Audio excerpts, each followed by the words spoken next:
Depuis le dimanche 11 novembre 2018, l'actualité congolaise est dominée et polluée par les retombées du conclave à Genève des 7 opposants congolais. Lors d'une conférence de presse tenue le mardi 13 novembre 2018 au Presse Club de Bruxelles, Mme Justine Mpoyo Kassavubu a donné son avis là-dessus, ainsi que sur le processus électoral en cours en République démocratique du Congo. On peut croire qu'on a affaire à une classe politique depuis 20 ans, depuis Sun City, mais on se rend compte qu'on peut signer un document qui peut être totalement remis en cause quelques heures après. Donc, moi je crois qu'il ne faut pas fustiger uniquement la classe politique congolaise, mais ça montre aussi que le miroir qui est en face, si médiocrité il y a ici, mais il peut aussi y avoir médiocrité dans l'autre camp. C'est-à-dire que comment est-ce que des pays qui nous donnent toujours des leçons peuvent avoir traité pendant 20 ans avec des acteurs qui finalement ne savent même pas pourquoi ils vont dans des rendez-vous, pourquoi est-ce qu'on les invite à des rencontres, pourquoi est-ce qu'ils vont traiter du Congo. Et chaque fois, on traite du Congo en dehors de la République démocratique du Congo, lorsqu'il faut prendre des engagements importants. Donc, je pense que la géohypocrisie qui vient d'avoir lieu, c'est un système auquel vraiment nous devons mettre fin, parce que je reste persuadé que la communauté internationale compte encore parmi elle, aussi bien la communauté internationale africaine qu'occidentale, compte encore des hommes et des femmes de bonne volonté qui peuvent comprendre justement toute la mesure du drame qui se joue en Afrique centrale et accepter à nos côtés d'y mettre fin. Donc, on ne peut pas, dans un pays sous occupation, mais pousser un peuple à aller aux élections. Mais d'abord, qui va aller voter? À partir du moment où déjà, au niveau de tout l'arsenal qui a été proposé, ou qu'on a voulu proposer au peuple congolais, c'est un arsenal électoral qui pose problème. Et les données sociologiques et ethnologiques ne sont plus du tout conformes au principe même, je pense, du recensement classique dans un pays. Donc, qui va aller voter et qui n'ira pas voter? Donc, nous croyons vraiment que c'est une folie et nous ne sommes pas finalement étonnés qu'il y ait eu des retournements des situations parce que de plus en plus, la clarté est faite que le 1+4 de Sun City devait maintenant être prolongé par un 1+7 aujourd'hui, ou dans quelques jours, ou dans quelques semaines. Et je pense que c'est une autre manière de manquer de considération vis-à-vis d'un peuple qui n'a cherché de guerre contre personne et qui ne demande qu'à vivre en paix sur la terre de ses ancêtres. Alors, moi je pense que ce qui s'est passé à Genève il y a quelques heures, ce n'est pas tellement que la base de certains leaders, la base sociologique de certains leaders les ait enjoints à renoncer, mais c'est tout simplement parce que la vérité aujourd'hui, elle est connue. En réalité, c'était une mascarade. Genève devait servir de mascarade pour réintroduire M. Katumbi dans le jeu et, en tous les cas, permettre que M. Fayoulou puisse être la courroie de transmission par rapport à cette donne-là. Donc ça, c'est l'état d'information que nous avons pu recueillir. Et nous avons même obtenu encore des précisions que dans tous ces modus operandi qui dérangent le peuple congolais, eh bien, la finalité, s'il n'y avait pas eu ces renoncements, c'est que parmi les intervenants de l'Union européenne qui se sont toujours mobilisés pour se mêler de nos histoires, de notre histoire aussi, eh bien, il y a la démarche de chercher à ce que l'Union européenne lève les sanctions et que finalement, ce qui devait se passer à Genève puisse servir de soubassement pour continuer avec les mêmes. Donc vous voyez que si le peuple a pu se manifester pour dire aux uns ou aux autres non, n'y allez pas renoncer, mais c'est parce qu'au niveau du peuple congolais, on a aussi des informations. Ce n'est pas un peuple qui est aussi bête qu'on voudrait le faire croire à l'opinion internationale. C'est un peuple aujourd'hui qui réfléchit, c'est un peuple qui en a assez, qui veut en découdre avec tout le système qui a été mis en place depuis Sun City, justement.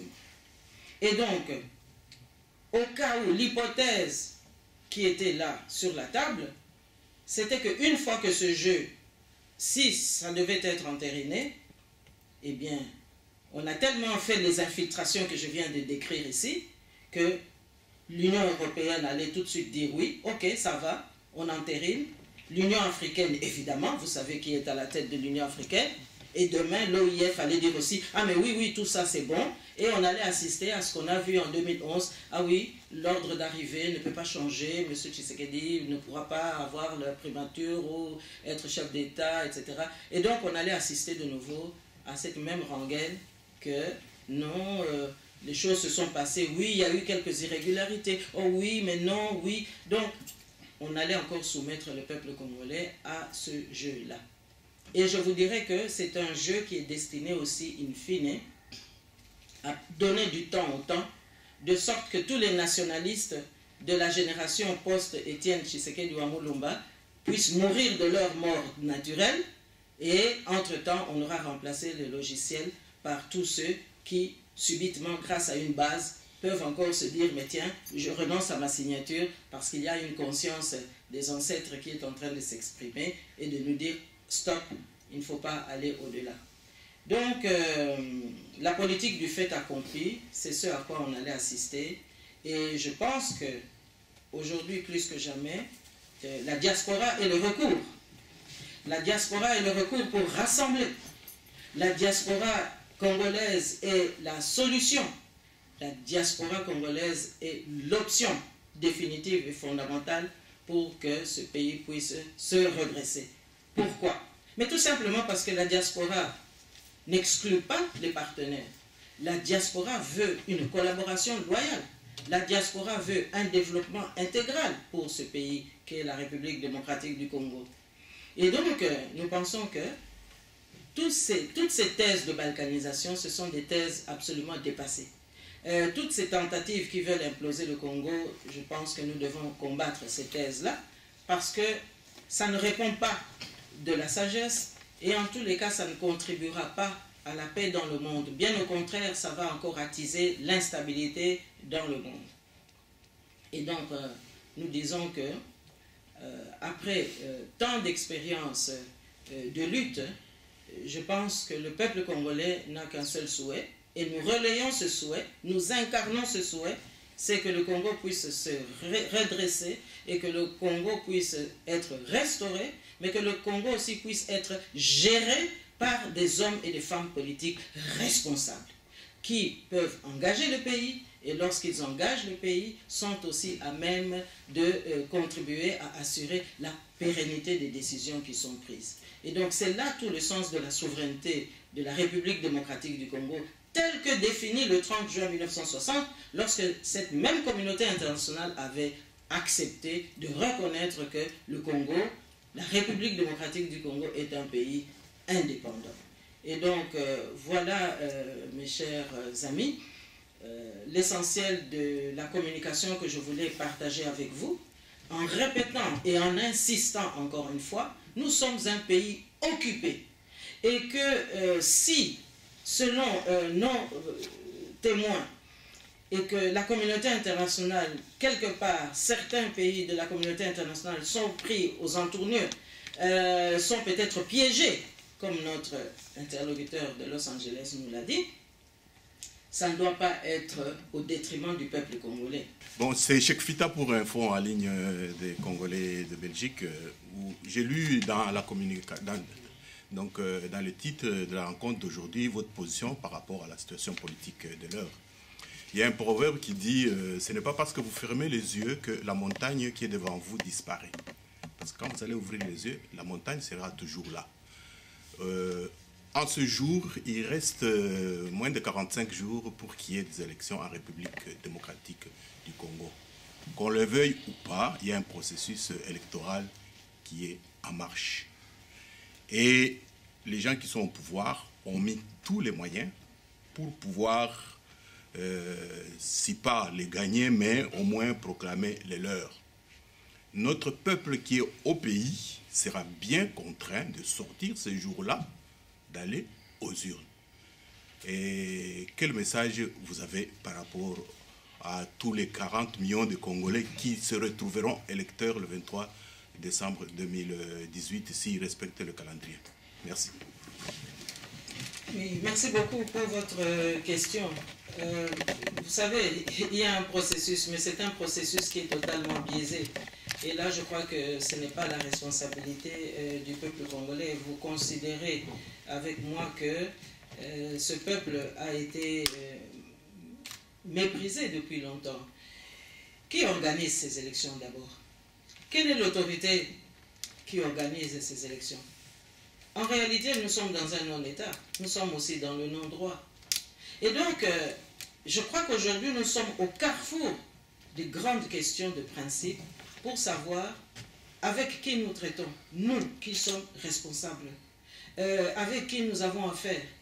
Parce que ce n'est pas du tout normal que les interlocuteurs de ceux qui violent ou qui ont violé la loi depuis tant d'années soient encore à la manœuvre. Parce que ce qui se passe au Congo, ça ne pourrait jamais se passer ici, aussi bien en Occident que même dans certains pays émergents. Et donc, nous devons aujourd'hui nous interroger encore plus que jamais. Ce complot international, il est là sous nos yeux. Parce que dans aucun pays, on ne pousse un peuple à aller à des élections, un peuple qui n'est pas recensé, un peuple qui d'abord n'en veut pas, et puis un peuple qui demande à en découdre avec le système. Or, ce processus que vous évoquez ici, c'est un processus qui ne vise pas à supprimer les tenants du pouvoir actuel, mais au contraire à réaménager leur monture pour introduire de nouveaux éléments dont nous avons vu les têtes d'affiche à Genève il y a quelques heures. Et donc, moi je dis que il y a un sérieux problème de déontologie, il y a un sérieux problème éthique par rapport à ce que la communauté internationale, ou en tout cas certains pays, veulent infliger au peuple congolais.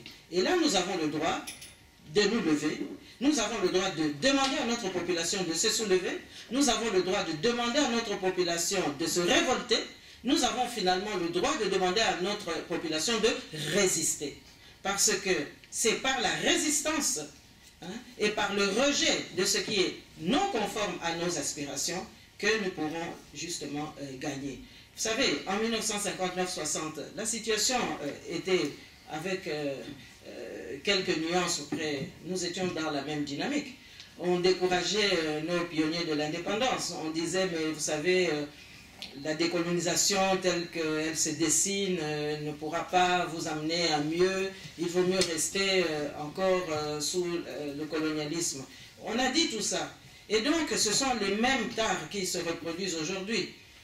Alors, moi je dis que la détermination nous aidera, mais également la volonté de sauver notre pays. Et donc, ce processus n'est pas le nôtre. Ce n'est pas un processus des Congolais. C'est un processus qui veut balkaniser notre pays, qui veut encore supplanter le nationalisme congolais par une nébuleuse que personne ne maîtrise, sauf un petit groupe d'intérêts financiers. D'ailleurs, que je ne comprends pas, parce que le peuple congolais, depuis l'indépendance, a toujours eu des contacts tout à fait cordiaux avec tous les partenaires qui s'intéressaient à investir dans notre pays. Et c'est l'état d'esprit qui nous anime aussi. Donc ceux qui veulent nous massacrer, eh bien, ont d'autres intentions. Alors moi je dis tout simplement que il faut que la sagesse revienne de toutes parts. Il faut que la raison reprenne ses droits de toutes parts. Et je pense que sagesse et raison faisant bon ménage, eh bien, nous serons à même justement de faire comprendre une fois pour toutes que un système qui est illégal depuis le 19 décembre 2016 ne peut pas obtenir les faveurs d'une communauté internationale donneuse de leçons. Un système qui a obtenu tant de prolongations, tant de glissements, tant d'arrangements, tant de pourparlers, tant de dialogues, qui a bafoué la Constitution comme jamais, eh bien, on ne peut pas accepter que ce système soit toujours encouragé. Alors, on doit nous dire finalement ce qu'on veut faire de ce pays. Parce que prendre toujours des marionnettes congolaises, parce que nous sommes taxés par Kigali d'être des naïfs, ou en tous les cas d'être des gens qui n'aiment que la bière, les femmes et les voitures, c'est quand même un peu léger. Parce que nous sommes un peuple, et c'est sur notre richesse qu'on s'enrichit ailleurs. Et donc c'est un peuple qui a le droit de vivre, c'est un peuple qu'on a reconnu comme étant un peuple souverain. Alors je ne vois pas aujourd'hui sur quelle base on doit renier ces droits au peuple congolais. Et j'aimerais aussi ici ajouter une chose, cette balkanisation dont on parle, changer les frontières. Vous savez, il y a eu Berlin, qu'on condamne souvent, à juste titre, mais il faudrait au moins une conférence où tous les Congolais sont là, pour savoir si les Congolais sont prêts à céder leur territoire ou pas. Mais venir ravir le territoire comme ça, de manière tout à fait brutale, ça nous ne pouvons pas l'accepter. C'est contre le droit, c'est contre la morale, c'est contre l'éthique. Donc voilà, il y a peut-être un processus en cours, mais il y a aussi un peuple qui est debout. Et ça, je veux le souligner. Et je pense que ce peuple n'a pas encore donné son dernier mot.